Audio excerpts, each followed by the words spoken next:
दोस्तों, आज की वीडियो में बात उस दमदार योद्धा की होगी जो पल भर में चीन और पाकिस्तान की एक एक तैयारियों को बेदम कर सकता है। जितना परमाणु बम खतरनाक है, उतना ही ये दमदार योद्धा भी है। बस फर्क इतना है कि परमाणु बम के टारगेट में मानव जाति होती है, जबकि इस योद्धा के टारगेट में इलेक्ट्रॉनिक डिवाइसेस होंगी। किसी भी देश की सीमा की सुरक्षा के लिए सैनिक के साथ साथ इलेक्ट्रॉनिक डिवाइसों की भी मदद ली जाती है। अब सैटेलाइट के जरिए एक देश दूसरे देश की तैयारियों की निगरानी कर रहा है, तो वहीं रडार के जरिए फाइटर जेट और ड्रोन पर नजर रखी जा रही है। तो सोचिए, भारत कोई ऐसा हथियार बना ले जिसके वॉर से ये रडार और सैटेलाइट काम करना बंद कर दे, तो उसके बाद तो भारत किसी भी देश को अपने सामने घुटने टेकने पर मजबूर कर सकता है। दोस्तों, आपको बता दें कि भारत इस हथियार के निर्माण पर काफी तेजी से काम कर रहा है। तो इस लिहाज से जिस खतरनाक वेपन पर भारत का डीआरडीओ काम कर रहा है, यह भारत की सुरक्षा में बहुत अहम रोल निभा सकता है। डीआरडीओ जिस प्रोजेक्ट पर काम कर रहा है, दरअसल इसका नाम इलेक्ट्रॉनिक मैग्नेटिक वॉरफेयर है। जब भी इसका उपयोग किसी इलेक्ट्रॉनिक डिवाइस पर किया जाता है, तो यह इलेक्ट्रॉनिक डिवाइस की प्रोसेसिंग यूनिट को रोक देता है। इसके निर्माण पर भारत का डीआरडीओ काफी लंबे समय से काम कर रहा है।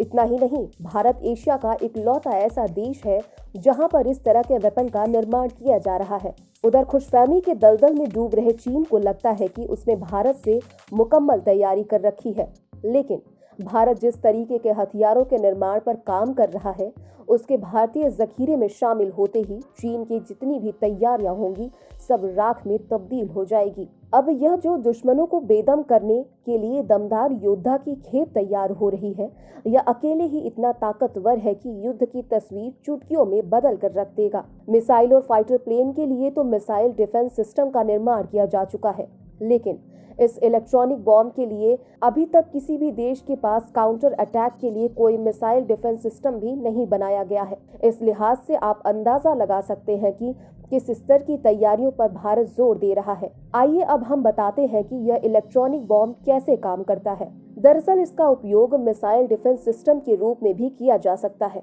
और साथ ही वेपन के रूप में किसी अटैक में भी किया जा सकेगा।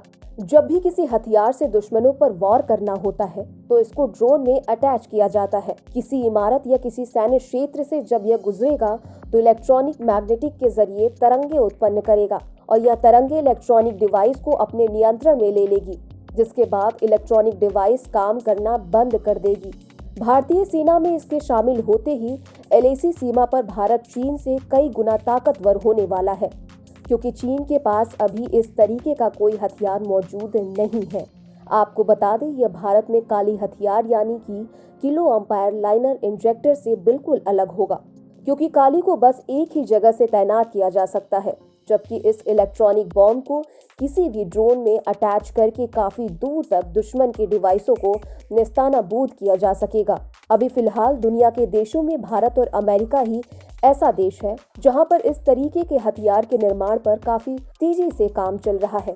अब देखना यह है कि इस हथियार का निर्माण पहले भारत करता है या अमेरिका बनाने में सफल होता है। तो फिलहाल के लिए दोस्तों, इस वीडियो में इतना ही। मिलते हैं एक नए वीडियो के साथ, लेकिन कमेंट बॉक्स में डीआरडीओ के लिए जय हिंद जरूर लिखें।